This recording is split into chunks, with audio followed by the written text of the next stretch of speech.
زين النبيين بحبيبه المصطفى ومن على المؤمنين بنبيه المصطفى الصلاة والسلام على سيدنا ومولانا محمد خير الورى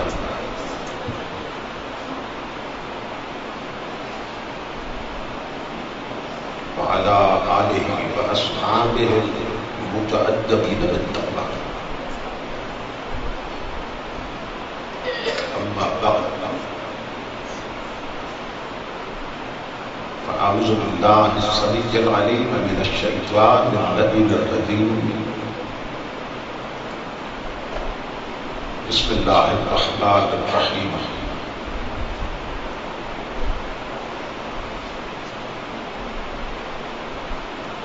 لقد كان لكم في رسول الله أسوة حسنة صدق الله مولانا العظيم إن الله وملائكته يصلون على النبي يا أيها الذين آمنوا صلوا عليه وسلموا تسليما درود شریف پڑھیے.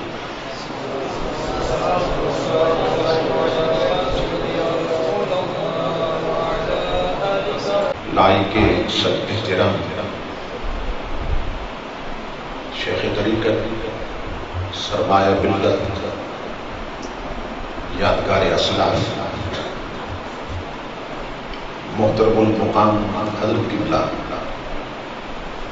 پیر محمد اعظم نوشاہی صاحب دامت برکاتہ العالیہ،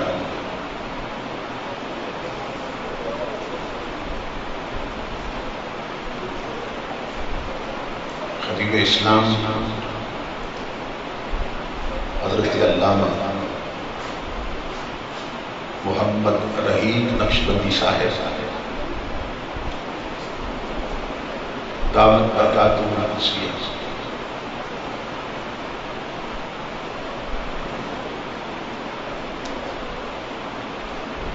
دیگر معزز مشائخ و علماء کرام اور معزز خواتین و حضرات،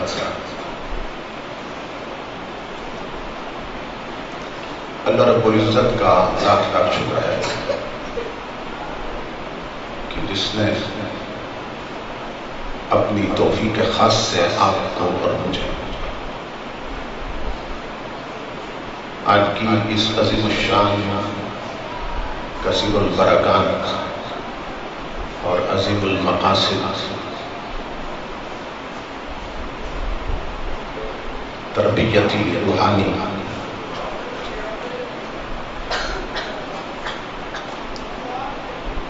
اور دینی کانفرنس میں حاضری کا شرف ادا کیا اور اپنا اور اپنے محبوب مکرم صلی اللہ تعالی علیہ وسلم کا ذکر پاک اور پیغام عظیم سننے اور سنانے کی توفیق عطا فرمائی. اس عظیم الشان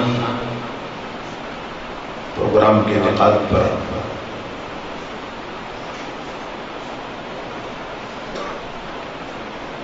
میں آپ تمام حضرات کی خدمت میں بالعموم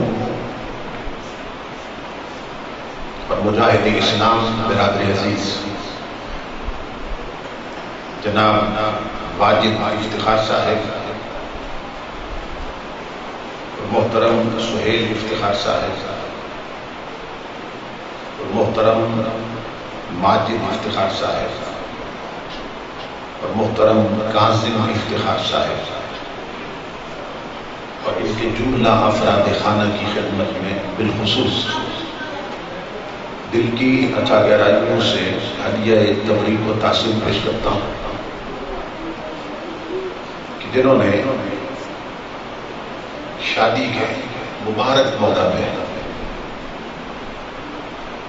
عام رواج اور روایت سے ہٹ کے اس دینی پروگرام کا اہتمام کر کے یہ ثابت کیا ہے شادی یوں بھی ہو سکتی ہے۔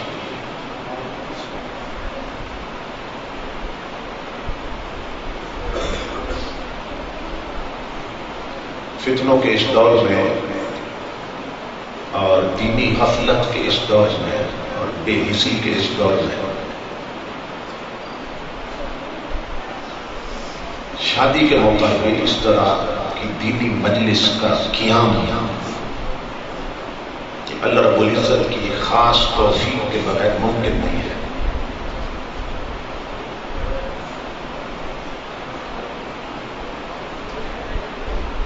میں خطیب اسلام استاد العلماء برادر عزیز حضرت علامہ حافظ کلیم اللہ قادری صاحب عزیز مجدور کا شکر گزار ہوں کہ جن کے تبسم سے تاریخ کا تعین ہوا اور میں اس پاکیزہ مجلس تک پہنچا ہوں۔ پھر اٹلی سے برادر عزیز واجد حسین صاحب نے جس محبت کے ساتھ جس پروگرام میں حاضری کا حکم دیا اور رابطہ رکھا، اس پر میں انہیں ہدیہ تبریک و تحسین پیش کرتا ہوں۔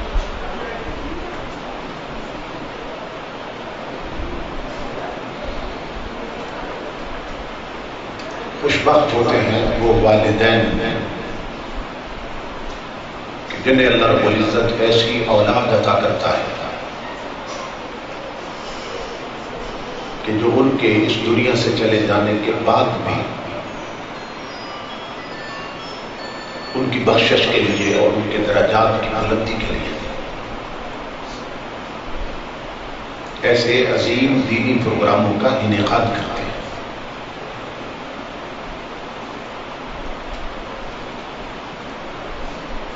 میری دعا ہے کہ اللہ رب العزت ان کی اس کاوش کے نتیجے میں ان کے والد مرحوم محترم صاحبزادہ حاجی افتخار حسین صاحب کروٹ کروٹ اپنی رضائیں رحمتیں اور برکتیں عطا فرمائے، ان کی قبر کو بکہ نور بنائے اور فردوس اعلیٰ کے باغات میں تبدیل فرمائے۔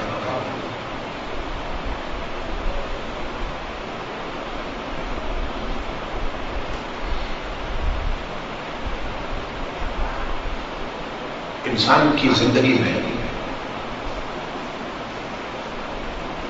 دو تین مواقع بہت اہم ہوتے ہیں۔ میری مائیں بہنیں بیٹیاں بڑی توجہ سے میری گزارشات سنیں، کیونکہ انہیں اسی لیے دعوت دی گئی اور الگ ان کے پردے کا اہتمام کیا گیا۔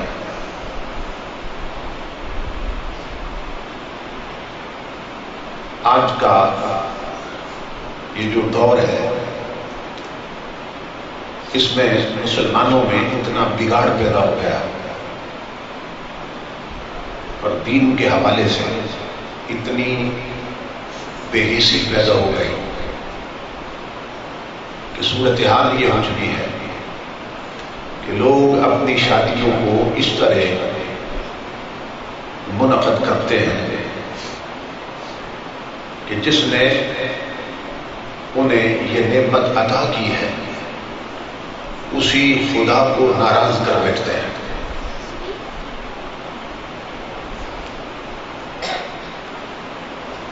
تو یہ انسان کی بدبختی کا سب سے بڑا موقع ہوتا ہے کہ وہ اللہ کی دی ہوئی نعمت پر خوشی کا اظہار ان طریقوں سے کرے کہ جس نے وہ خوشی دی ہے وہی ناراض ہو جائے۔ ہمارے اکثر لوگ اسی انداز میں اپنی شادیاں رچا رہے ہیں۔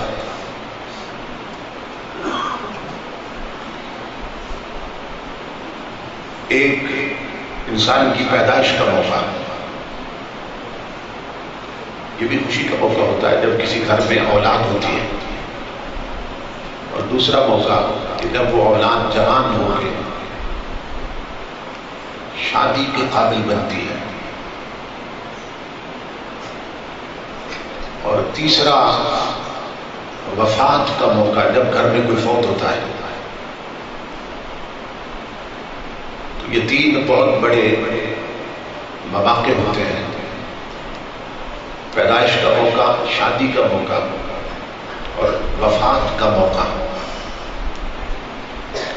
مگر ان تینوں موقعوں پہ ہماری میجارٹی اور اکثریت کا حال یہ ہے کہ وہ حضور کی شریعت کو بھول جاتے ہیں، اور معاشرے میں جو غلط رواج اور رسمیں چل رہی ہیں اور روایات چل رہی ہیں، وہ انہی پہ عمل کرتے ہیں اور اپنے رب اور رسول کو ناراض کر بیٹھتے ہیں.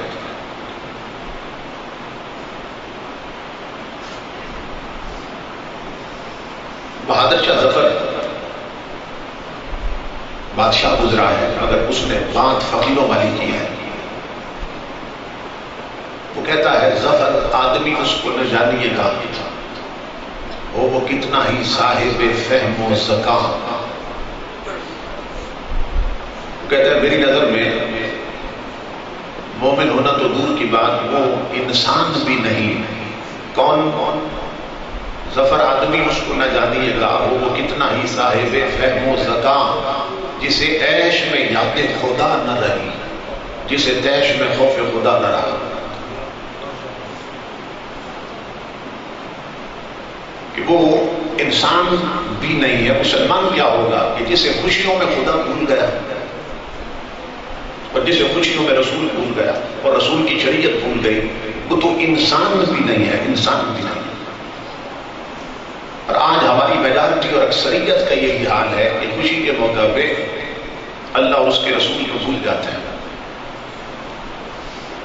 اور ہر وہ کام کر گزرتے ہیں کہ جس سے اللہ اور اس کے رسول نے منع کیا ہے. میری ماں بہنوں، بیٹیوں اور میرے بزرگوں اور بھائیوں، جب ہم اپنے آپ کو مسلمان کہتے ہیں تو ایک مسلمان کی زندگی کا ایک سیکنڈ بھی ایسا نہیں گزرتا کہ جب وہ شریعت کی حد سے باہر نکل سکے. بعض نادان یہ سمجھتے ہیں کہ شادی کا موقع ہے، خوشی کا موقع ہے، اس لیے جو مرضی ہے کرتے رہو. اگر اپنی مرضی پہ چلنا تھا تو پھر رب اور رسول کو ماننے کی ضرورت کیا تھی؟ کافر میں اور مومن میں یہی فرق ہوتا ہے. ایک فقیر سے کسی نے پوچھا تھا کہ کافر کون اور مومن کون، مسلمان کون؟ اس نے دودھ کا دودھ اور پانی کا پانی کر دیا، صرف ایک سینٹینس میں، ایک جملے میں.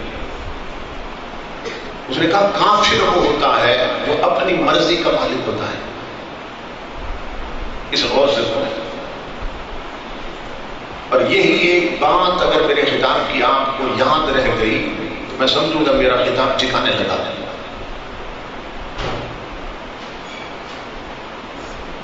کیونکہ جو مائیں بہنیں بیٹیاں آئی ہیں وہ بھی کہتی ہیں ہم مسلمان ہیں، اور جتنے یہاں ہم بیٹھے ہم بھی کہتے ہیں ہم مسلمان ہیں. تو اللہ والے سے کسی نے پوچھا کہ کافر میں اور مسلمان میں فرق کیا ہے؟ ایک مسلمان مومن اس میں اور کافر میں فرق کیا ہے؟ اس نے دو لفظوں میں فرق سمجھا دیا. اس نے کہا کافر وہ ہے جو اپنی مرضی کا مالک ہوتا ہے، کیونکہ اس کا کوئی خدا نہیں ہوتا، کسی خدا کا قائل نہیں ہوتا. تو وہ جو اس کے دل میں آتا ہے نا وہ کرتا ہے، جو اس کا من چاہتا ہے وہ کرتا ہے. کافر جو ہوتا ہے تو کافر اپنی مرضی کا مالک ہوتا ہے. تو فقیر سے پوچھا گیا پھر مومن کون اور مسلمان کون؟ اس نے کہا مومن اور مسلمان وہ ہوتا ہے جو پوری زندگی اس مالک کی مرضی پہ گزار دیتا ہے. اب میری ماں بہنوں، بیٹی اور میرے بزرگوں، بتاؤ کہ ہم اپنی مرضی کے مالک بنے ہوئے ہیں یا اس مالک کی مرضی پہ چل رہے ہیں؟ یہ شادیوں میں جو کچھ ہو رہا ہے کہ شریعت کی دھجیاں اڑائی جا رہی ہیں،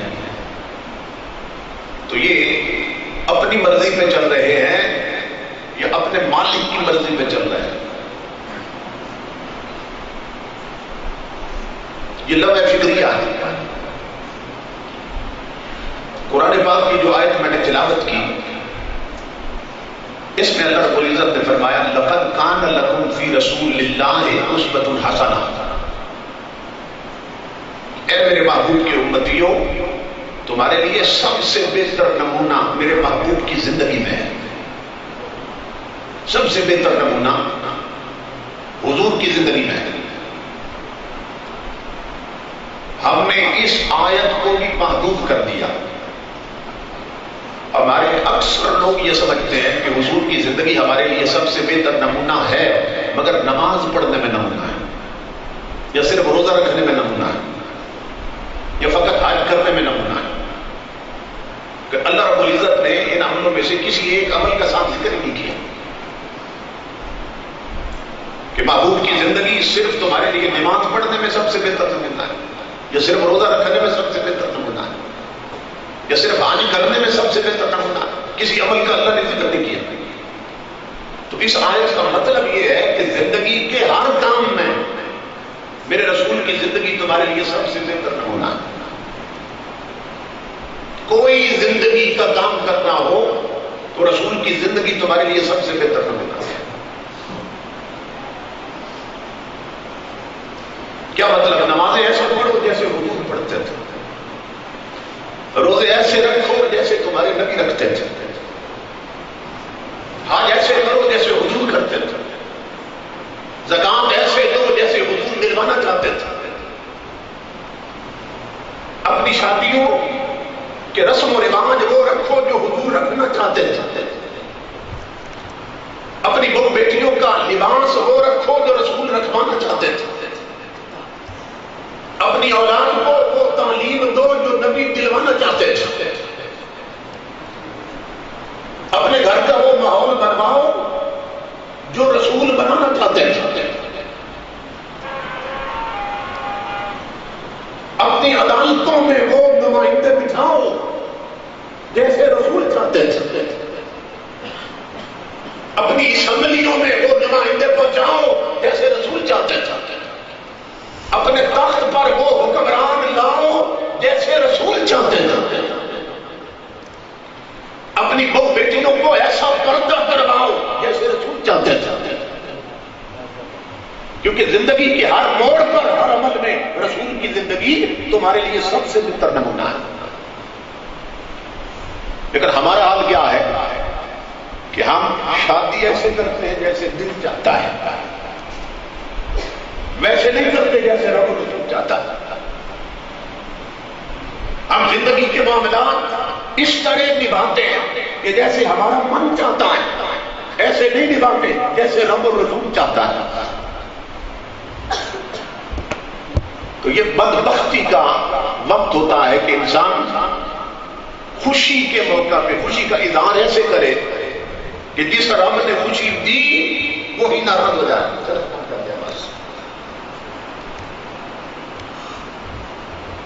اب فرق سمجھنا, میرے اس بھائی واجد حسین کو میرے رب نے اتنی بڑی توفیق دی ہے. اگر کوئی اور بدبخت بیٹا ہوتا اور اس کا باپ مر چکا ہوتا جیسے ان کے والد فوت ہو چکے, امام الانبیاء کے غلاموں, اگر وہ اپنی شانتی پر ڈھول بجواتا, ڈیک لگا کر کنڈلیوں کے گانے چلا دیتا یا ڈھولکی لے کر اپنی ہی بہو بیٹیوں سے گھر کی عورتوں سے ڈھولکی بجواتا اور گانے سنواتا, یہ رقص کرواتا,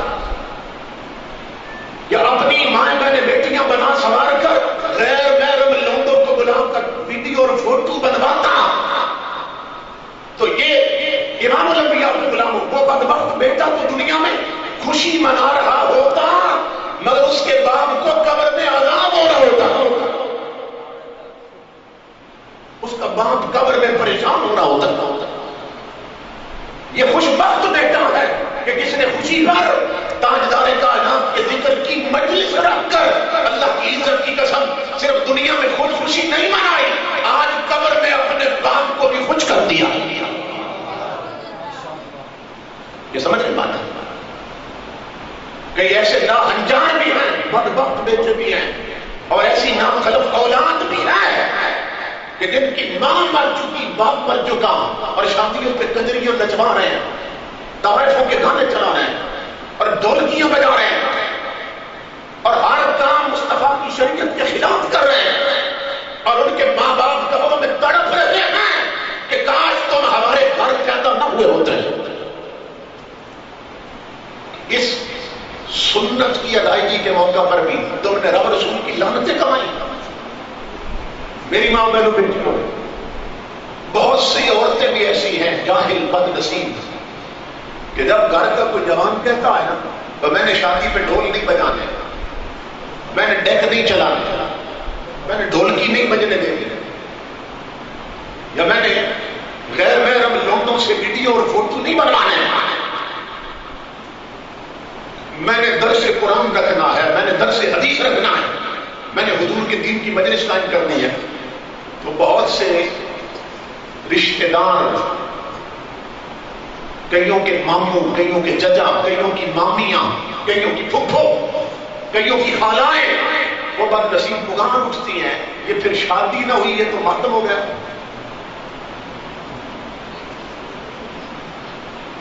یعنی ان کی نظر میں شادی اس وقت تک شادی نہیں ہوتی کہ جب تک رب رسول کی لعنتیں نہ کما لی جائیں, تب تک شادی نہیں ہوتی ان کی نظر میں. کہ جب تک شریعت کے خلاف کچھ کام نہ کر دیے جائیں تب تک ان کی نظر میں شادی نہیں ہوتی. ایسے بد نصیب لوگ اپنے جن بچوں کی شادیاں کرتے ہیں اور شریعت کے خلاف کام کرتے ہیں, وہ اپنے بچوں کی زندگی میں رحمتیں نہیں بھرتے, اللہ کی عزت کی قسم لعنتیں بھر دیتے ہیں, اور ان کی نسلیں برباد کر دیتے ہیں, نسلیں برباد کر دیتے ہیں. یہ آگے چل کے میں عرض کرتا ہوں حدیث کی روشنی کہ یہ لعنت والے کام اگر شادیوں پہ کیے جائیں تو پھر یہ لعنت چلتی کہاں تک ہے, چلتی کہاں تک ہے. امام الانبیاء کے غلام, شادی تو بعد کی بات ہے نا, شادی تو بعد کی بات ہے. شادی سے پہلے منگنی ہوتی ہے, انگیجمنٹ میں رشتہ پہلے پسند کیا جاتا ہے. لڑکے والے لڑکی پسند کرتے ہیں, لڑکی والے لڑکا پسند کرتے ہیں, کیونکہ ابتدا یہاں سے ہوتی ہے نا. پہلے رشتہ پسند کیا جاتا ہے. تو تمہارے میرے نبی نے رشتہ پسند کرنے میں بھی ہمیں آزاد نہیں چھوڑا ہے. سنو حضور کی حدیث, امام الانبیاء نے فرمایا تنکح المرأۃ لأربع, حضور نے فرمایا کسی بھی عورت کے ساتھ 4 چیزوں میں سے کوئی نہ کوئی ایک شے دیکھ کر منگنی کی جاتی ہے یا رشتہ پسند کیا جاتا ہے. غور سے سننا,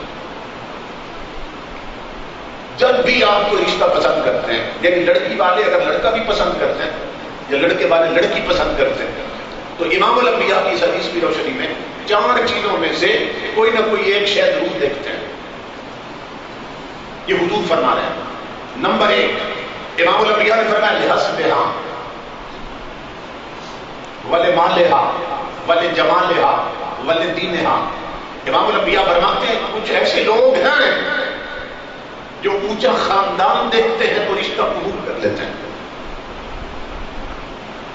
کہ خاندان اونچا ہے, چودھری ہیں, ملک ہیں, مار ہے, راجے مہاراجے ہیں, جو ان کی نظر میں اونچا خاندان ہے.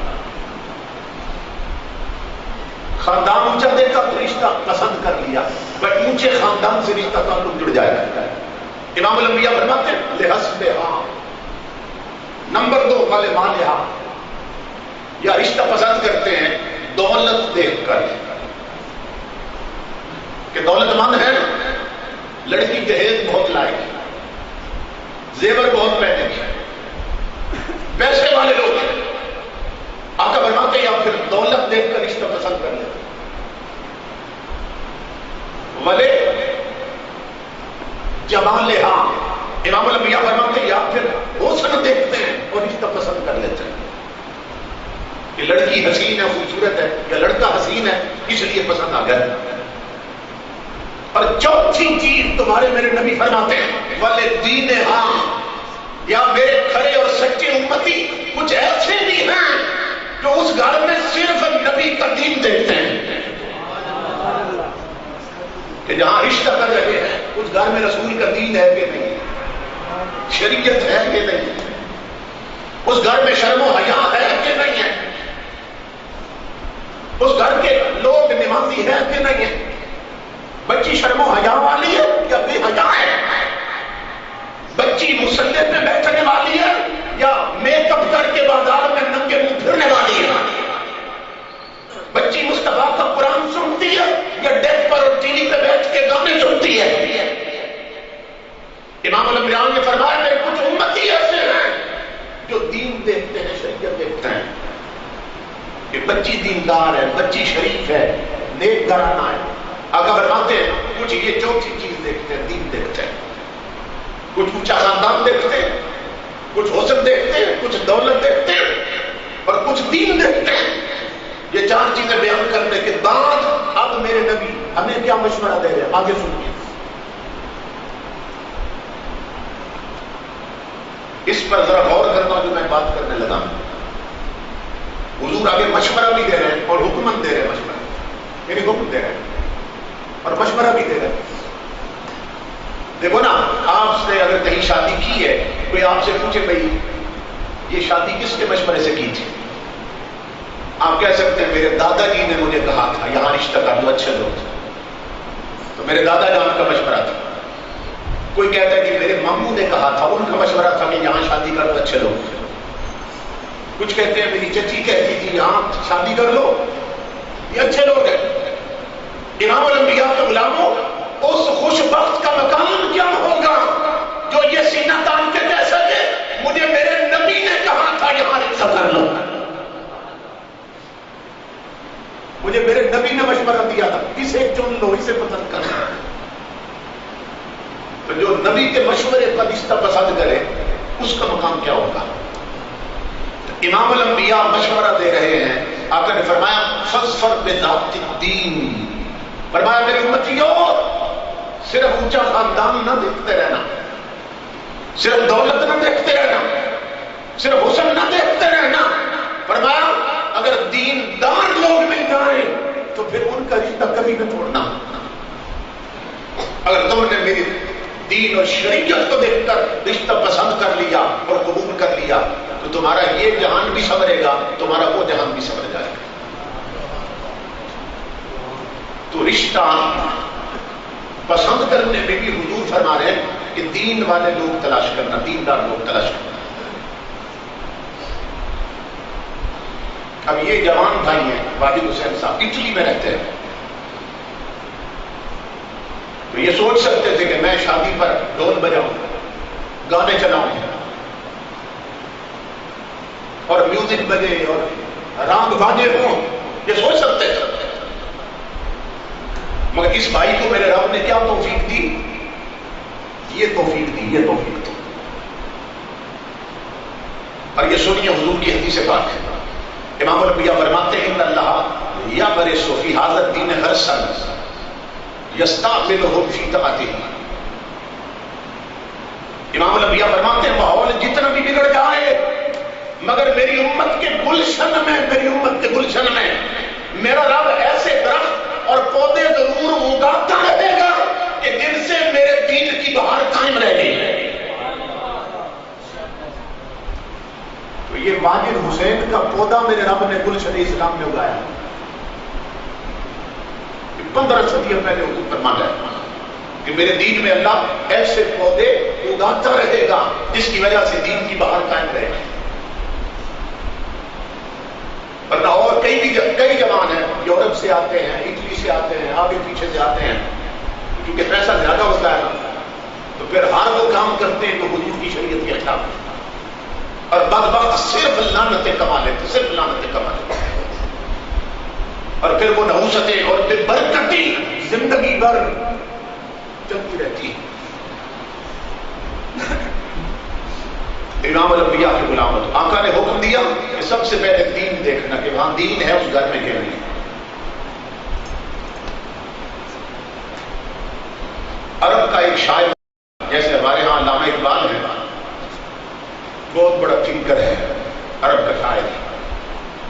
بڑی فکری بات کی اس نے، یہ غور سے سنا۔ وہ اپنی اولاد کو کہہ رہا ہے، اپنے بچوں کو کہہ رہا ہے، کہنے لگا میری اولاد، میرے بچوں، میرے مرنے کے بعد میرے احسان نہ بھول جانا۔ باپ اولاد کو کہہ رہا ہے اگر میں مر جاؤں نا میرے احسان نہ بھولنا۔ کیوں؟ کہ تم ابھی پیدا بھی نہیں ہوئے تھے کہ میں نے تم پہ احسان کر دیا تھا۔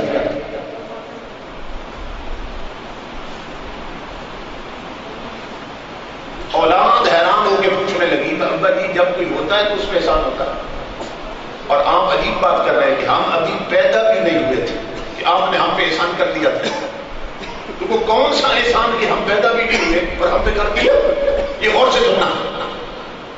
والد کہنے لگا میری اولاد، میرے بچوں، میں نے تم پہ یہ احسان کیا تمہاری پیدائش سے پہلے کہ میں نے تمہارے لیے ایک شریف اور دیندار ماں کا رشتہ پسند کیا۔ میں چاہتا تو کوئی فیشنیبل لے آتا، چاہتا تو کوئی بے نماز لے آتا، چاہتا تو کوئی میک اپ کر کے بازاروں میں پھرنے والی لے آتا، میں چاہتا تو کوئی گانے سننے والی لے آتا، میں چاہتا تو کوئی ناخن بڑھانے والی اور بال کٹوانے والی لے آتی، مگر میرا احسان یہ ہے کہ میں نے تمہارے لیے شریف دیندار ماں کا رشتہ پسند کیا۔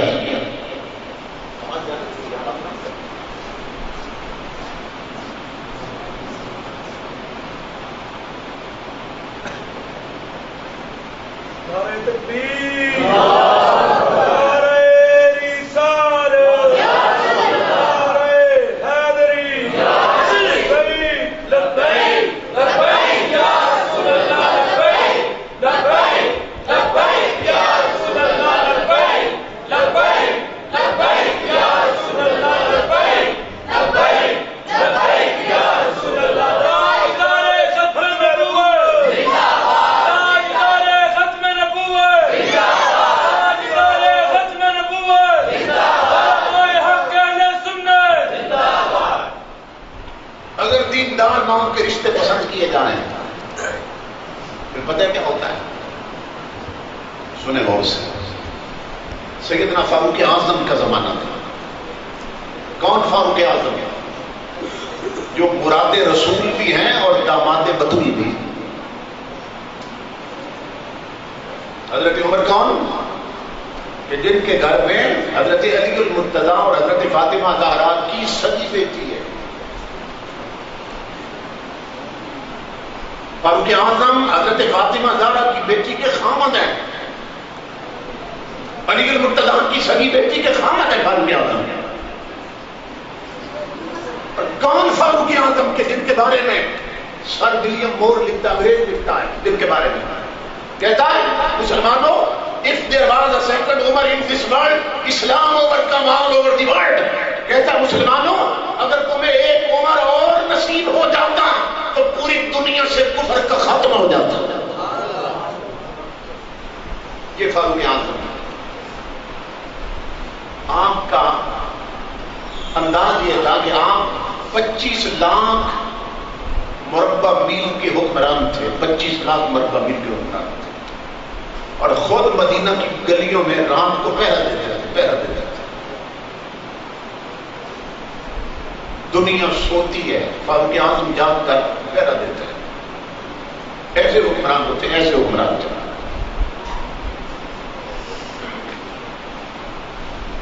اور ہمارے ہاں جب لوگ پہرا دیتے ہیں نا دیہاتوں میں، شہروں میں، اب آج کل تو شہروں میں وہ سیٹیاں بجاتے ہیں، منہ میں سیٹی ہوتی ہے وہ بجاتے ہیں چوکیدار، اور دیہاتوں میں جب پہرا دیتے ہیں تو آواز لگاتے ہیں جاگتے رہنا۔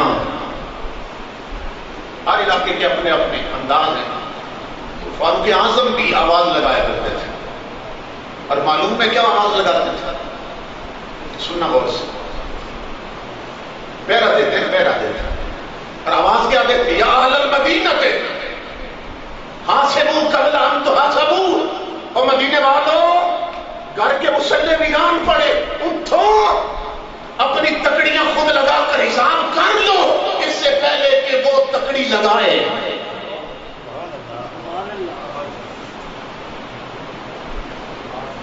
لوگوں کے دماغ کو بھی جگاتے تھے اور دل کو بھی جگاتے تھے، ضمیر کو بھی جگاتے تھے. اٹھو اپنے حساب خود کر لو اس سے پہلے کہ وہ تکڑی لگائے قیامت کے دن اور وہ حساب کرے. ایک دن پہرا دے رہے تھے کہ رات کا پچھلا پہر صبح اذان سے پہلے کا وقت ہو گیا.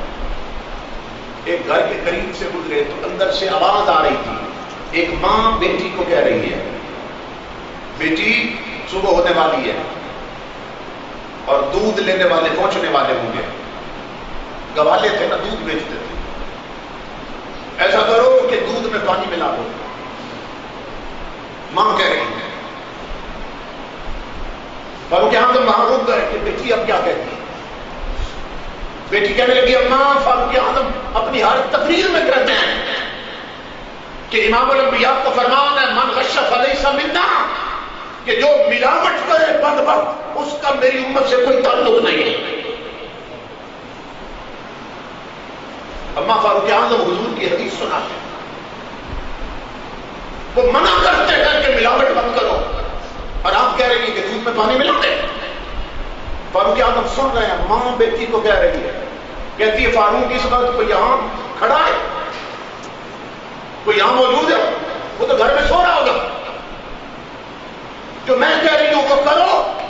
فاروق اعظم سن رہے ہیں. بچی کہتی ہے ماں اگر فاروق سو رہا ہے تو عمر کا رب تو جاگ رہا ہے نا، اسے تو کبھی نیند نہیں آتی. بتاؤ اس کا کیا کروں کہ جسے اونگ بھی نہیں آتی، جو ہر جگہ موجود ہوتا ہے، اس خدا کا کیا کروں. فاروق اعظم بچی کی بات سن کر رونے لگے. امام الانبیاء کے غلاموں ادھر مسجد نبوی سے آذان کی آواز آئی فجر کی. فاروق اعظم مسجد میں پہنچے، آپ نے نماز پڑھائی، گھر تشریف لائے. 25 لاکھ مربع میل کا حکمران فاروق اعظم اپنی بیوی کو فرمایا میری بیوی تیار ہو جاؤ. بیوی نے کہا کدھر جانا ہے؟ کہا ہمارا بیٹا جوان تھا، ہمیں رب کی ولیہ چاہیے تھی اپنی بہو بنانے کے لیے، تو تجھے مبارک ہو کہ مجھے رب کی ایک ولیہ مل گئی ہے، چلو اس کا رشتہ لینے جانا ہے. اتنا بڑا حکمران ہے امام الانبیاء کے غلاموں کہ جس کی تائید میں قرآن کی 22 آیتیں رب نے اتار دی تھی. وہ ایک دودھ بیچنے والے کے گھر اپنی بیوی کو لے کے رشتہ مانگنے پہنچا. اس بچی کا جو اللہ کا خوف ماں کو بھی دلا رہی تھی، جو ماں کے دل میں بھی رب کا خوف پیدا کر رہی تھی. دروازے پہ دستک دی، وہ باہر نکلے، دیکھا فاروق اعظم کھڑے. حضرت کیسے تحریر لائے؟ فرمایا تمہاری بیٹی کو میں اپنی بیٹی بنانے آیا ہوں. اپنے بیٹے کے لیے مجھے ایسی بہو چاہیے کہ جس کے دل میں خدا کا اتنا ڈر ہو. امام الانبیاء کے غلاموں انہوں نے کہا یہ تو ہماری خوش بختی ہے. انہوں نے رشتہ دے دیا. اب میری ماں بہنوں بیٹیوں جو چیز بتانے لگا اور بھائیوں جو چیز بتانے لگا، فاروق اعظم نے اس بچی کے دل میں خدا کا ڈر دیکھا، خدا کا خوف دیکھا، دین دیکھا تھا اور رشتہ پسند کر لیا. تاریخ کے تمام لکھنے والے لکھتے ہیں کہ اسی بچی کی پشت سے اللہ نے عمر بن عبد العزیز جیسا ولی پیدا کیا. حضرت عمر بن عبد العزیز یہ بہت بڑے حکمران اور اللہ کے ولی گزرے ہیں. اتنا بڑا رب کا ولی اللہ نے اس بچی کی پشت سے پیدا کیا. فاروق اعظم نے جس کے اندر خوف خدا دیکھ کر رشتہ پسند کیا تھا. تو یہ صورتحال بنتی ہے. رشتوں کے انتخاب میں بڑا دھیان رکھنا چاہیے کہ جہاں رشتہ کر رہے ہیں وہ بازاری لوگ تو نہیں، وہ رب رسول کے باقی تو نہیں کہ ان کی دو بیٹیاں صرف ٹی وی پر ڈرامے دیکھ کر نمازیں چھوڑنے والی تو نہیں ہیں. اس گھر کی بچیاں قرآن چھوڑ کر صرف رومانٹک ناول پڑھنے والی تو نہیں ہیں. اس گھر کی عورتیں رب رسول کی بندگی سے غافل تو نہیں ہیں. یہ دیکھنا چاہیے جہاں رشتہ کیا جائے. اللہ اکبر. پھر ہوتا کیا ہے، اگر دین دیکھ کر، خدا کا خوف دیکھ کر رشتہ پسند کیا جائے تو پھر آگے نسلیں بھی حضور کی سچی غلام پیدا ہوتی.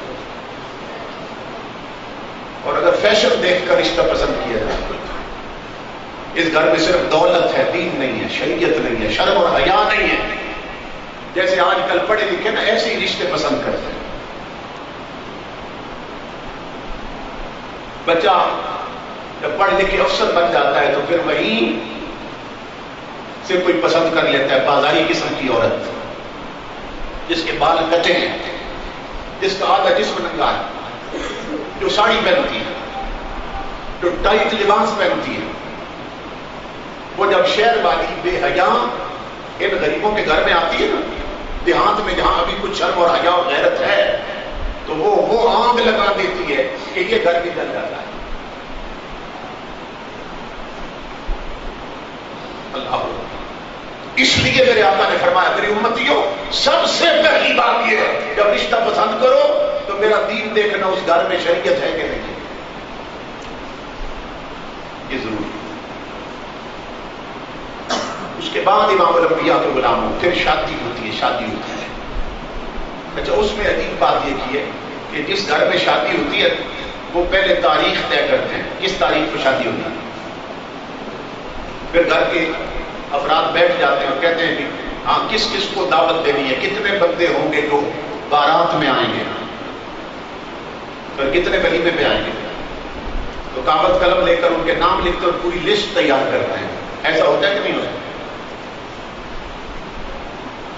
نام لکھے جاتے ہیں. تو گھر کا کوئی بندہ بولتا ہے بھائی ماسی ناراض ہے تو کیا اس کا نام بھی لکھیں، اسے بھی کارڈ بھیجنا. چچی جان ناراض ہے، ماموں ناراض ہے تو کیا اس کا نام بھی لکھیں. تو گھر کا کوئی بڑا بولتا ہے، کہتا ہے لکھ لو اس کا نام، شادی کا موقع ہے، روٹے ہوئے کو منا لیتے ہیں، اپنی برادری انہیں بھی رد کر لیں گے. ایسا ہوتا ہے کہ نہیں ہوتا؟ یعنی اس کا نام بھی لکھ لیا. ہم کتنے نادان ہیں، پھپھو روٹھی تھی تو اسے تو منا لیا، شادی پر روٹا ہوا ماما منا لیا، چچا منا لیا اور رشتہ دار منا لیے، مگر شادی پر وہ ڈھول بجائے، وہ گانے چلائے اور وہ بدبختی کے کام کیے کہ اگر رب پہلے راضی تھا تو وہ ناراض ہو گئے. اگر شادی سے پہلے رسول راضی بھی تھا تو رسول ناراض ہو گئے. کتنے بدبخت ہیں کہ برادری کے بندے روٹھے ہوئے بھی مناتے رہے اور اپنے نبی کو ناراض کر دیا، خدا کو ناراض کر دیا. تو یہ بدبختی کا موقع ہوتا ہے انسان کی زندگی میں، اور پھر یہ لعنتیں اور یہ نحوستیں زندگی بھر بچوں کی زندگی میں چلتی رہتی ہیں. نبی اکرم صلی اللہ تعالیٰ علیہ وسلم نے فرمایا النکاح من سنتی. وہ تو تھی منگنی، انگیجمنٹ، یعنی پسند کرنا ہے رشتہ. اب نکاح کی بات آ گئی. حضور فرماتے ہیں النکاح من سنتی. آپ جب شادی کارڈ خریدتے ہیں تو ہر شادی کارڈ پہ یہ حدیث لکھی ہوتی ہے. بعض اب ترجمہ لکھ دیتے ہیں، بعض عربی عبارت میں لکھی ہوتی ہے النکاح من سنتی فمن رغب عن سنتی فلیس منی. یہ دو حدیثیں جوڑ کے مضمون بنایا گیا کہ حضور فرماتے ہیں نکاح کرنا میری سنت ہے. نکاح کرنا حضور کی سنت ہے. اور امام الانبیاء فرماتے ہیں جس نے میری سنت سے منہ پھیرا اس کا میری امت سے تعلق نہیں. تو یہ ہر شادی کارڈ پہ حدیث لکھی ہوتی ہے کہ نکاح کرنا حضور کی سنت ہے، اور جس نے میری سنت سے منہ پھیر لیا اس کا میری امت سے کوئی تعلق نہیں. اب مجھے بتائیے کہ جب شادی کرنا حضور کی سنت ہے اور نبی کی سنت پہ عمل کرنا اللہ کی عبادت ہے، عبادت، کیونکہ سنت سمجھ کر شادی کرنا رب کی عبادت ہے اور ثواب ملتا ہے. تو اب امام الانبیاء کے غلاموں کیا رب کی عبادت کے وقت بھی کجریوں کے گانے چلاتے ہیں؟ کیا رب کی عبادت کے وقت بھی وہ بیٹیاں ڈولکیاں بجاتی ہیں؟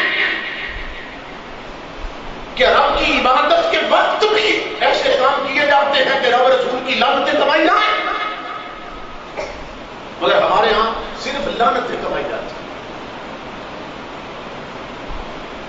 امام الانبیاء نے فرمایا، حضور کی حدیث ہے، حضور فرماتے ہیں صوتان ملعونان فی الدنیا والآخرہ، دو آوازیں ایسی ہیں کہ جس جگہ سے بلند ہوتی ہیں نا اوپر سے اللہ کی لعنت اترتی ہے. یہ میں حدیث پڑھ رہا ہوں حضور کی، اور صحیح حدیث پڑھ رہا ہوں، صحیح حدیث، کتاب میرے بیگ میں موجود ہے.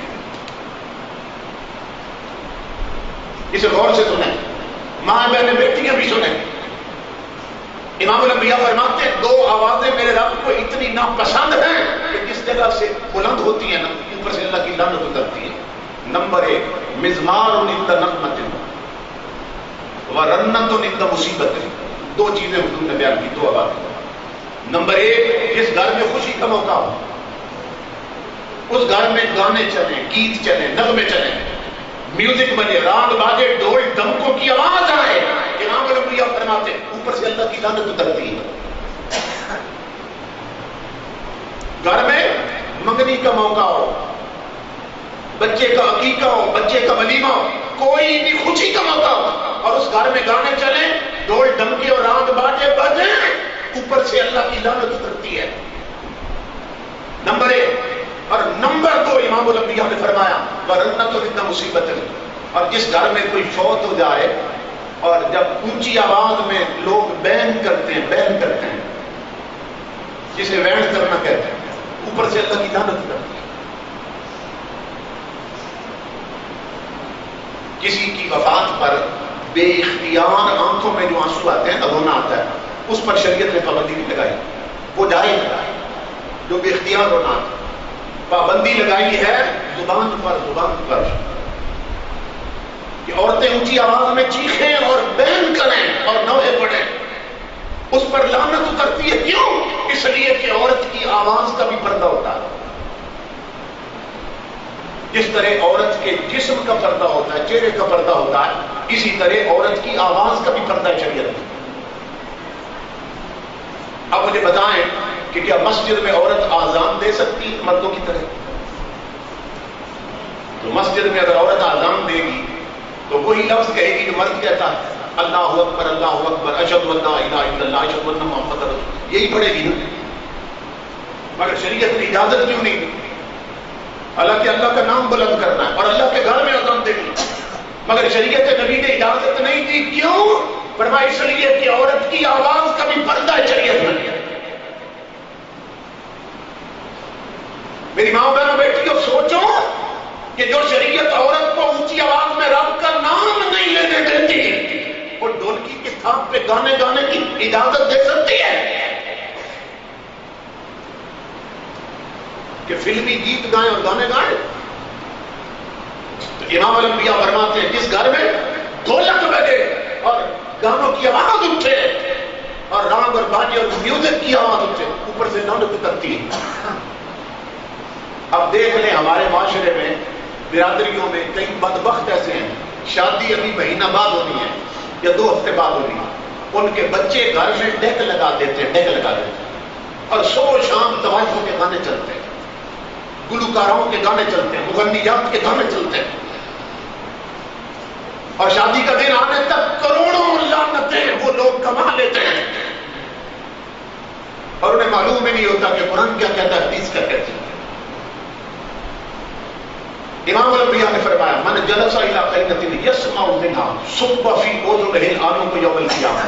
میں سب حضور کی حدیث سے پڑھ رہا ہوں.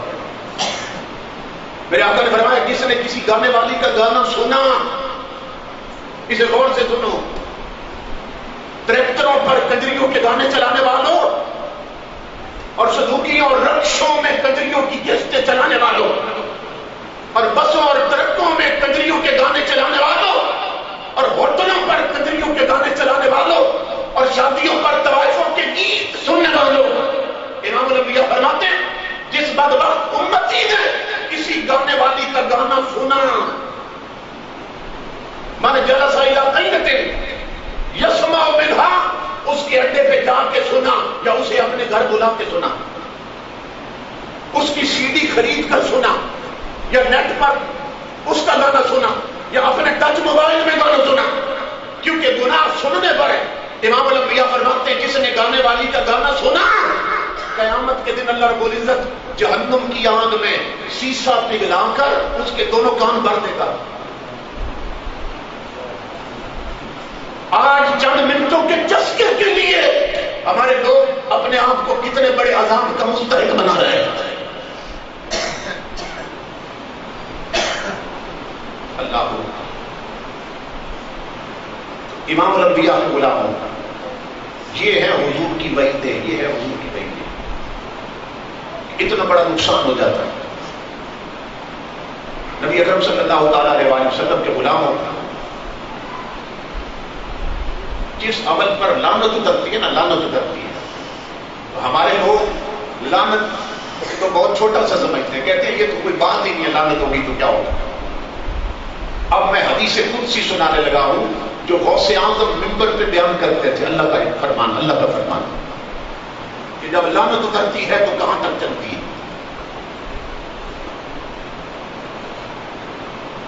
لعنت کو چھوٹی سی شے نہ سمجھو. اللہ رب العزت فرماتا ہے، غوث اعظم بیان کرتے، اللہ فرماتا ہے میرے بندو اذا اصیت غضبت اذا غضبت لعنت. اللہ فرماتا ہے میرے بندے جب میری نہیں مانتے اللہ فرماتا ہے جب میری نافرمانی کرتے ہیں، میں کچھ اور کہتا ہوں وہ بدبخت کچھ اور کرتے ہیں، تو اللہ فرماتا ہے پھر مجھے بھی غصہ آتا ہے. جب بندے نافرمانی کریں مجھے غصہ آتا ہے. اذا غضبت لعنت، اللہ فرماتا ہے جس پر مجھے غصہ آ جائے میں اس بدبخت پر لعنت بھیجتا ہوں، لعنت بھیجتا ہوں. اب سننا کہ لعنت کہاں تک چلتی ہے یہ اللہ بیان کر رہا. اللہ فرماتا ہے ان اللعنت منی تبلغ السابع من الموت، میری لعنت اترتی اسے ایک بدبخت پر ہے اور اس کی 7 پشتوں تک چلتی رہتی ہے. اس کی 7 نسلوں تک لعنت چلتی رہتی ہے. تو تھوڑا سا کاموں کا چسکا پورا کرنے کے لیے کہ آج جو ہم لعنت کے کام کرتے ہیں تو صرف اپنی آخرت برباد نہیں کرتے، ہم اپنی 7 نسلیں برباد کر رہے ہیں. اور امام الانبیاء لعنت سے اتنی نفرت کرتے تھے کہ ایک غزوے پہ جا رہے ہیں میرے ساتھ مسئلہ یہ حدیث میں ایک عورت اس کی اونٹنی چل نہیں رہی تھی، اس نے اپنی اونٹنی کو کہہ دیا تجھ پہ لعنت ہو. تو امام الانبیاء نے فرمایا اس سے سامان اتار دو اونٹنی سے، فرمایا اور اسے چھوڑ دو جنگل میں جدھر اس کا منہ چاہے چلی جائے. آقا نے کیا فرمایا لا تصاحبنا ناقۃ علیہا لعنۃ، فرمایا جس جانور پر رب کی لعنت پڑ چکی ہے اب وہ ہماری سنگت میں نہیں رہ سکتی ہے. وہ جانور پر بھی لعنت پڑ جائے تو مصطفیٰ اپنی سنگت نہیں کرتے. تو جس بدبخت انسان پر لعنتیں پڑ جائیں کل حضور کی سنگت نصیب ہوگی اسے قیامت میں. تو ہم کس مغالطے میں پڑے؟ امام الانبیاء کے غلاموں اللہ فرماتا ہے میری لعنت اترتی اسے ایک بدبخت پر ہے مگر اس کی 7 پشتوں تک چلتی رہتی ہے. اب اس کے اپوزٹ سنیں، اس کے بارے اگر کوئی بندہ رحمت والا کام کرے جیسے ہمارے ان بھائیوں نے کیا. اب حدیث پڑھنے لگا ہوں، اللہ کا فرمان، اس کو حدیث قدسی کہتے ہیں. اللہ فرماتا ہے اذا اوتے تو ردی تو، جب کوئی بندہ اپنی چھوڑ کے میری مان لیتا ہے میں اپنے بندے پہ خوش ہو جاتا ہوں، میں اپنے بندے پہ راضی ہو جاتا ہوں. اور اذا ردی تو بارک تو، اور جس پر میں راضی ہو جاؤں میں اپنی رحمتیں اس پہ وار دیتا ہوں، میں اپنا کرم اس پہ اتار دیتا ہوں. اور یہ سنیں اب لعنت کی حد بتائی تھی کتنی کہ 7 پشتوں تک چلتی ہے. تو ایک لمٹ بتا دی نا، حد بتا دی. اب بتا رہا ہے کہ جس پر رحمت کروں رحمت کتنی چلتی ہے. اللہ فرماتا ہے اذا اوتی تو اذا اوتے تو ردی تو اذا ردی تو بارک تو، جب کوئی میری مان لے میں رحمت اتارتا ہوں. ولیس لبرکتی نہایا، اس بندے کے عمل کی حد ہوتی ہے مگر میرے کرم اور برکت کی کوئی حد نہیں ہوتی. لعنت بھیجوں تو 7 پشتوں تک چلتی ہے، رحمت بھیجوں تو قیامت تک چلتی رہتی ہے نسل میں. اب یہ دونوں پہلو میں نے آپ کو دکھا دیے، دونوں آئینے دکھا دیے قرآن و سنت کے. اب یہ آپ لوگوں کی مرضی ہے کہ اپنی شادیوں پر رب کی لعنتیں کما لیں یا رب کی رحمتیں کما لیں.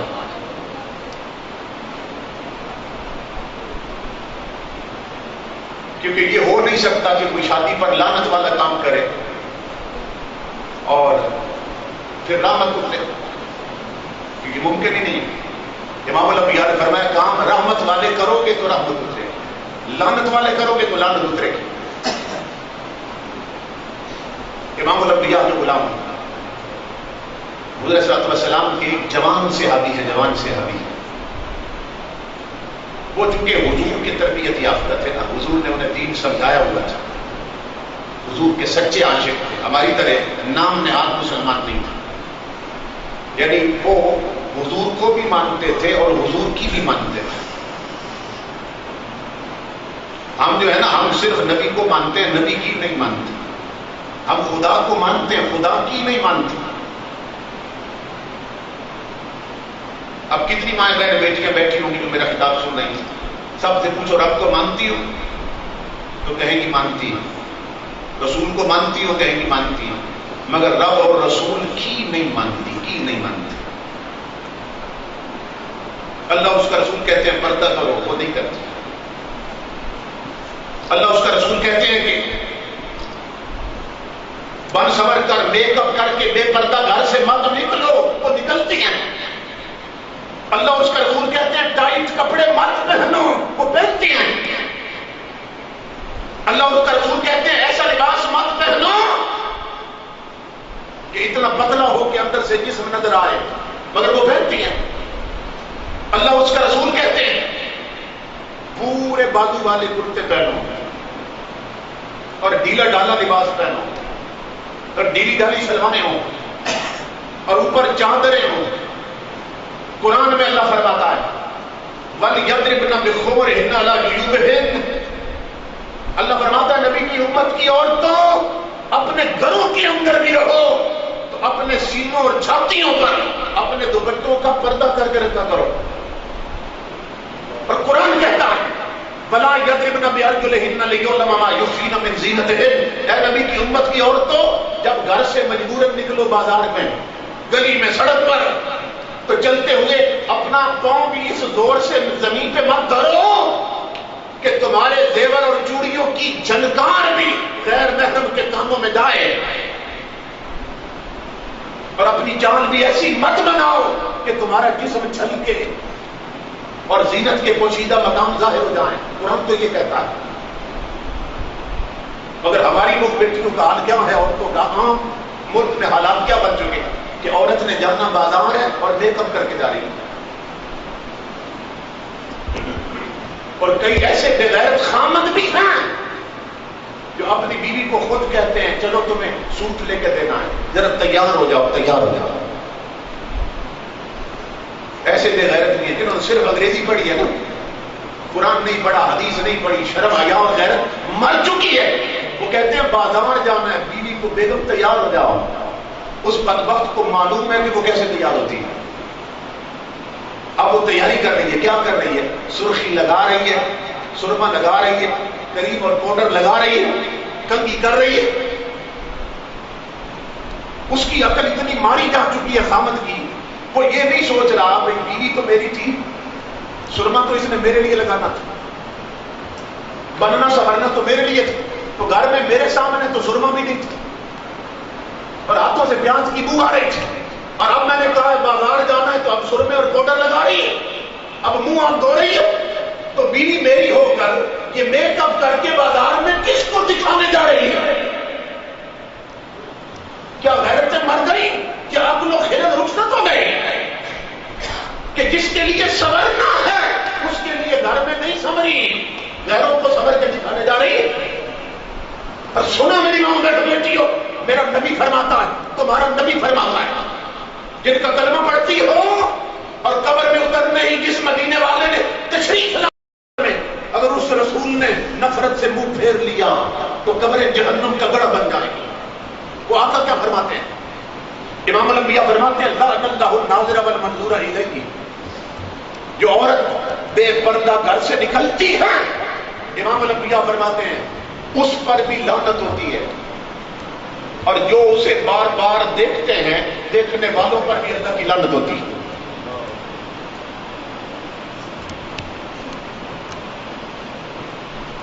حدیث پڑھ رہا ہوں, آقا فرماتے ہیں ناظر پر بھی لعنت, منظور پر بھی لعنت. یہ دونوں عربی کے لفظ ہیں.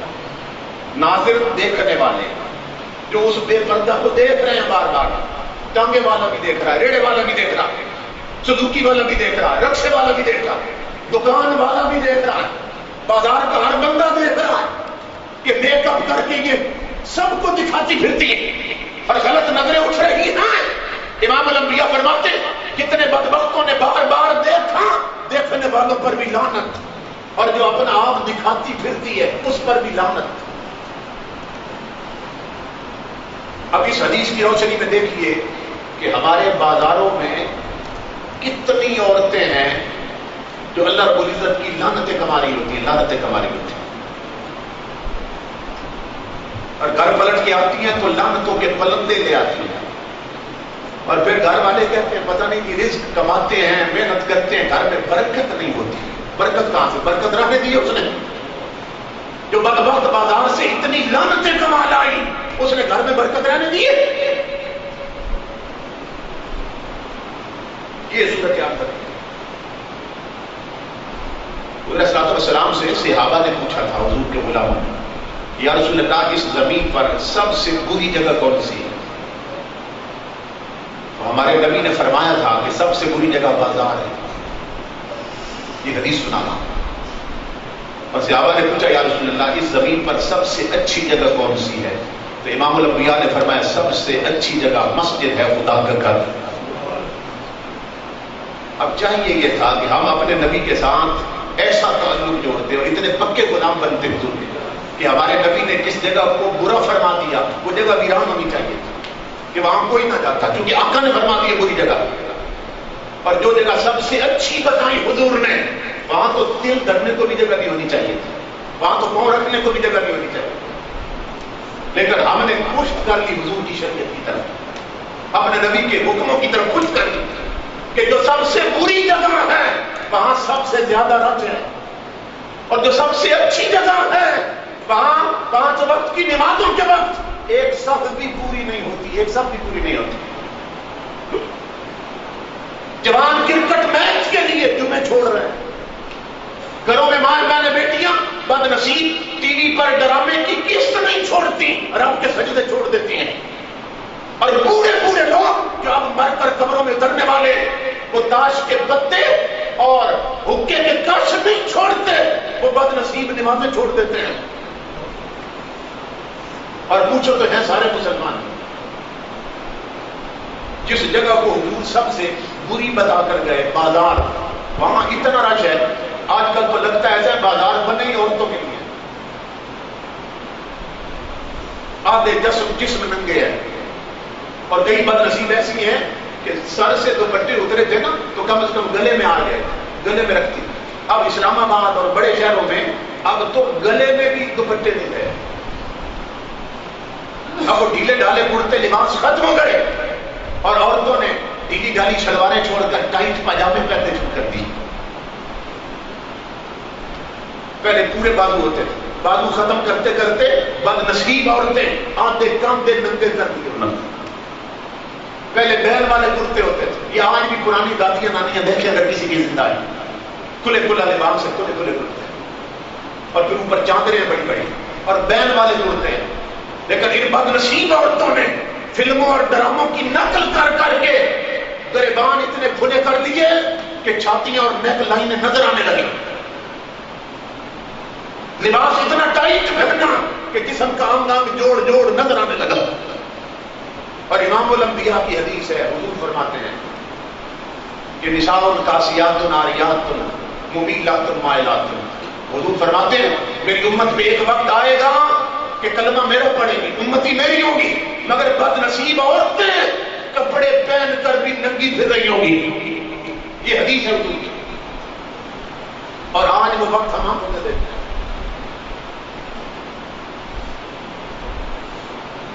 اس لیے ڈرو اس وقت سے کہ جب آبادی سے اٹھا کر قبر کے شکنجے میں پھینک دی جاؤ گی, اس وقت سے ڈرو اور بہت بڑے عذاب میں مبتلا کر دی جاؤ گی، اس وقت سے ڈرو۔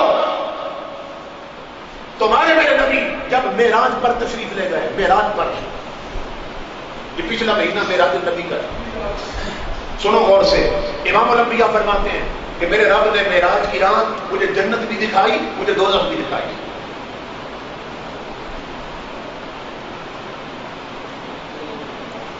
امام الانبیاء فرماتے ہیں جب میرے رب نے مجھے دوزخ دکھائی نا، دوزخ دکھائی تو فرأیت اکثر اہل النساء، اور تو سنو امام الانبیاء فرما رہے ہیں جب میں نے دوزخ جہنم دیکھی تو مجھے اپنی امت کی عورتوں کی اکثریت جہنم میں جلتی ہوئی نظر آئی۔ یہ حضور نے خبریں دی اور امام الانبیاء فرماتے ہیں کہ جہنم کے اندر رہی تو جبن خبیث الریح، حضور فرماتے ہیں جہنم کے اندر میں نے ایک کنواں دیکھا، کنویں سے اس طرح بدبو اٹھ رہی تھی کہ کنواں سمجھے کہ گٹر بنا ہوا تھا، گٹر بنا ہوا تھا، آگ اور جہنم کے اندر بدبو کے بھبکے اٹھ رہے تھے، حضور فرماتے ہیں، اور اس کنویں کے اندر سے کچھ عورتوں کے چیخنے کی آواز آ رہی تھی، عورتیں چیخ رہی ہیں کنویں میں، اور کنواں آگ کا بنا ہے اور اس سے بدبو آ رہی ہے اور پیپ سے بھرا ہوا، یہ زخموں سے جو پیپ بہتی ہے اور بدبو کے بھبکے اٹھ رہے ہیں۔ میں نے جبریل سے کہا جبریل اس کنویں سے عورتوں کی چیخوں کی آواز آ رہی، یہ بدبخت عورتیں کون ہیں؟ سننا میری ماں بہنوں بیٹیوں، امام الانبیاء فرماتے ہیں مجھے جبریل نے کہا عرض کی آقا یہ آپ کی امت کی وہ بد نصیب عورتیں ہیں، یتزین ما لا یحل لہن، یہ ان چیزوں کے ساتھ، ان کپڑوں اور میک اپ کا سامان لے کر اپنے جسم کو سنوارتی تھی کہ جو چیزیں شریعت نے ان کے لیے حرام کر دی تھی۔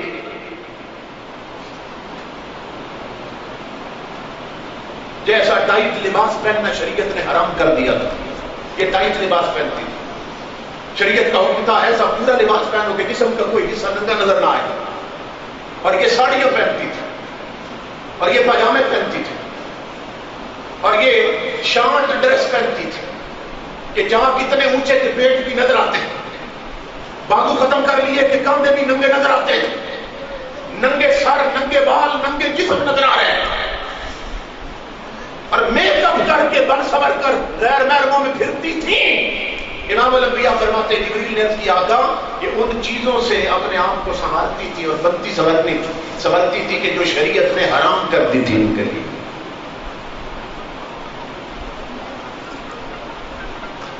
اب ایک ایک چیز پہ غور کریں، ایک ایک چیز پہ غور کریں۔ آپ حیران ہوں گے بھئی آج واجد صاحب نے کس بندے کو بلا دیا، کیونکہ لوگ جلسہ سننے آتے ہیں نا، کانوں کا سوال پورا کرنے آتے ہیں چسکے کے لیے، ٹپے سنائیں، شعر سنائیں، سیف الملوک سنائیں، ہیر وارث شاہ سنائیں، بڑے خوش ہوتے ہیں، اور قرآن اور حدیث سناؤ تو بور ہو جاتے ہیں، انہیں سوال ہی نہیں آتا۔ آپ سوچتے ہوں کہ کس بے وقوف بندے کو بلا دیا، تو مجھے تو یہی آتا ہے، اور مجھے بلایا اسی لیے انہوں نے کہ اگر آج کے اس جلسے کے نتیجے میں ایک مسلمان ماں بہن بیٹی جوان بزرگ اس کی غفلت کی پٹی اتر گئی اللہ کی عزت کی قسم تو ان کی محنت ٹھکانے لگ جائے گی،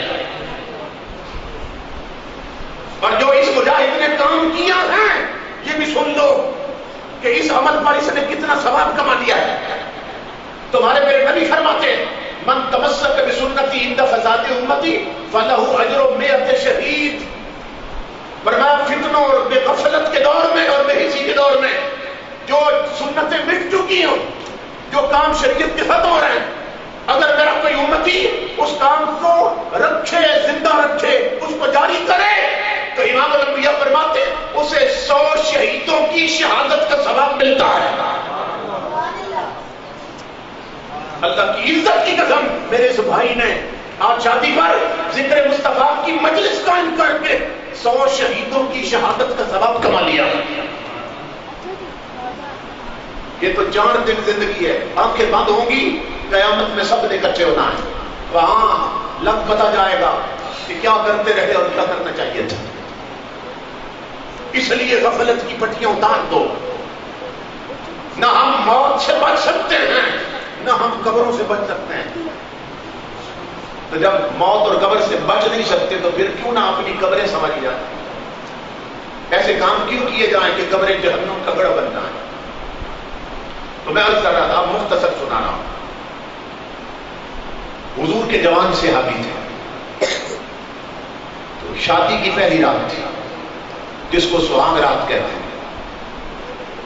انہوں نے اپنی بارات کا ٹائم ٹیبل ہی ایسا بنایا تھا، پورا نظام، کہ ہر نماز حضور کے پیچھے پڑی۔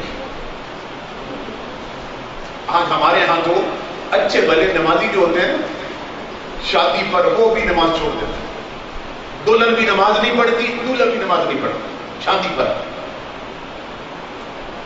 پتہ کیوں نماز نہیں پڑھتی؟ اس موقع پہ وہ کام کیا جو ایک مسلمان کو کرنا چاہیے اور جو حضور کے غلام کو کرنا چاہیے۔ اللہ ان کی زندگی میں غیر فانی برکتیں پیدا فرمائے اور انہیں یہ خوشیاں نصیب کرے، اور ان کے والد گرامی کی قبر پر کروڑوں رحمتیں اور برکتیں نازل فرمائے۔ وما علینا الا البلاغ۔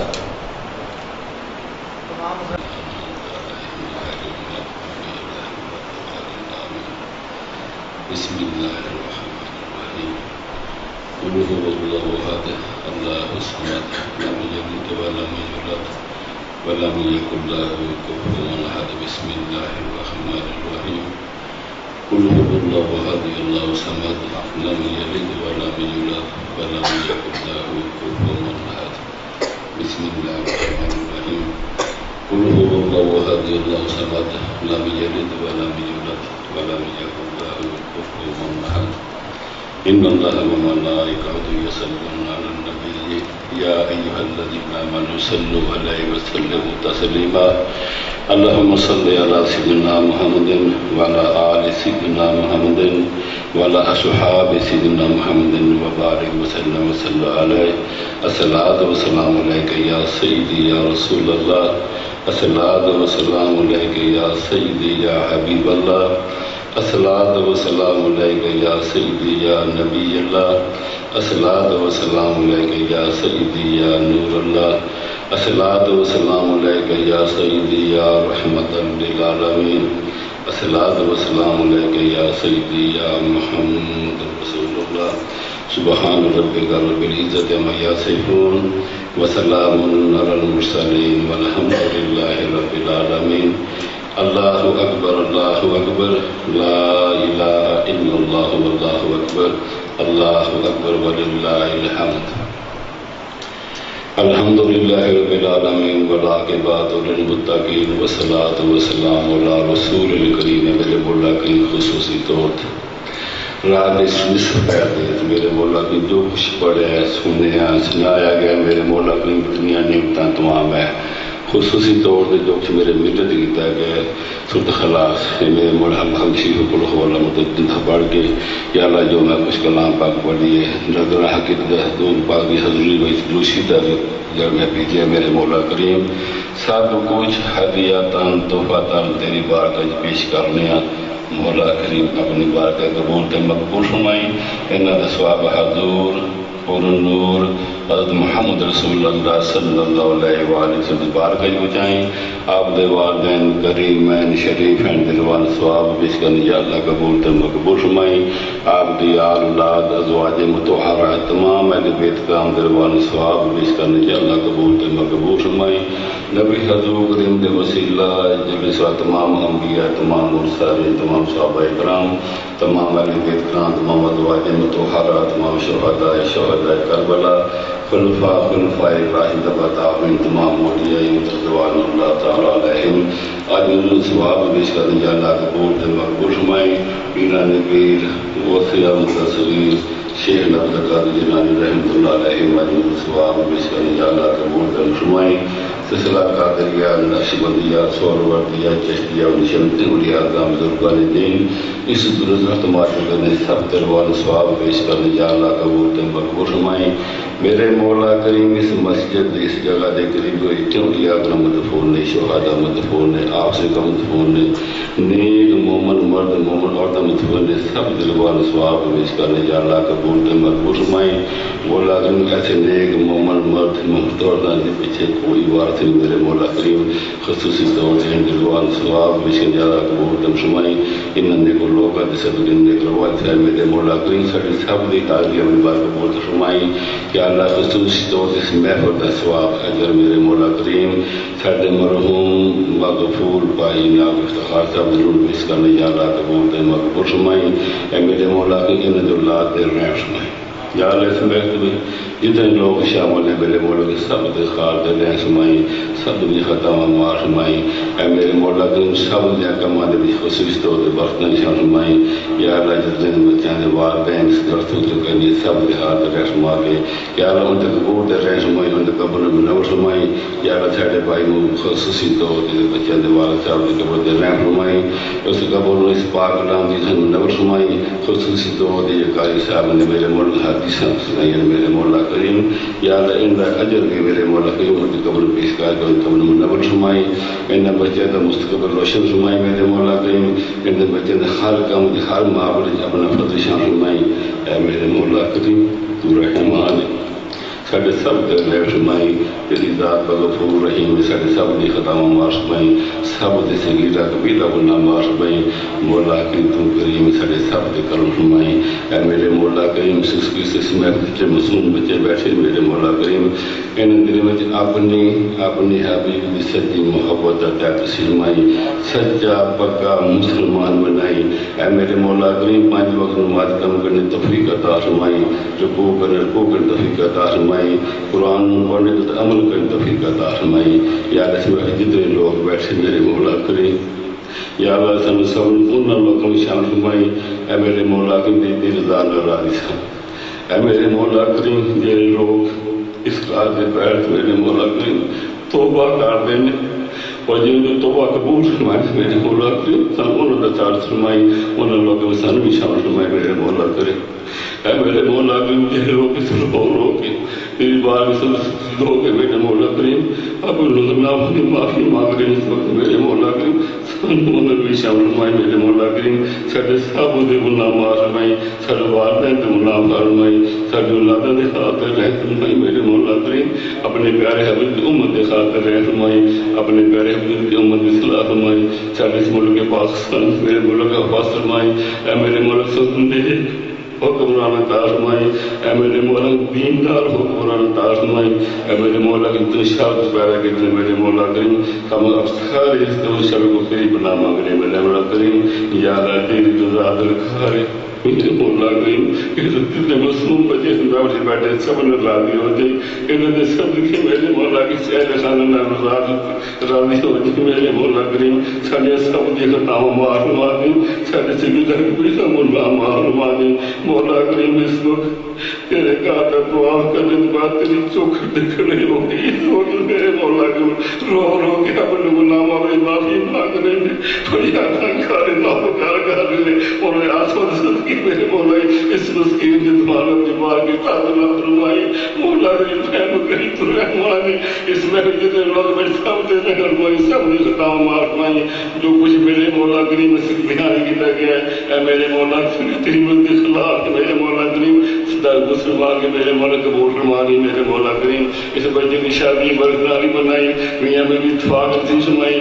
دو خاندان میں اتفاق نصیب فرمائی دائما محبت عطا فرمائی نیک دیندار سچے مسیحیات اولاد عطا فرمائی میرے مولا کریم اور جن لوگوں کا خصوصی طور پر دعا واسطے پیاسے اپنے حبیب سے صدقے میرے مولا کریم سارے دعاؤں بار قبول تے مقبول فرمائی یا اللہ اس وقت مدینہ منا بلا کے بیچ میرے مولا کریم نے سکرات ہے یا رب جو جنات تیرے حبیب کی چوکھٹ کی جان سامنے کھڑے ہو گئے جنہیں لوگ درود پہ بھر کے اپنی ہاتھ میں مار لے علماء بھی معافی مانگ رہے ہیں ضرور کا دشوار سے سورہ اللہ کہنے میرے مولا کریم پورے آسمان صدقے میرے مولا کریم ساری اپنی حاضری کو فرمائی دنیا بدی اس میں ہر جن سب شرم و حیا عطا فرمائی دنیا خصوصی طور سے بے اولاد سب اولاد میں جنہیں پریشان ہیں سب دیا پریشانیاں دور فرمائے یا رب نصیب نہیں کہ میرے مولا نیک نصیب عطا فرمائے یہ نصیب جو طاقت دے میرے انہوں نے نصیب کے آسانیاں پیدا فرمائے جنہیں بچے بیمار ہیں جنہیں بچے والدین بیمار ہیں سب نصیب تندرستی عطا فرمائے مولا کی سن کسی طرح متعین نہ کرے اپنے بات رکھے گارا کے تحت نہ بھیجے اپنے حبیب کی سچی محبت عطا فرمائے آسان اپنے خصوصی سے بچے میرے والدین فرمانداری عطا فرمائے ربنا تقبل مني انك انت السميع العليم وتب علينا انك انت التواب الرحيم انت ولي في الدنيا والاخره توفني مسلما والحقنا بالصالحين وصلى الله على رسول محمد وعلى اصحابه اجمعين برحمتك يا ارحم الراحمين آمين آمين آمين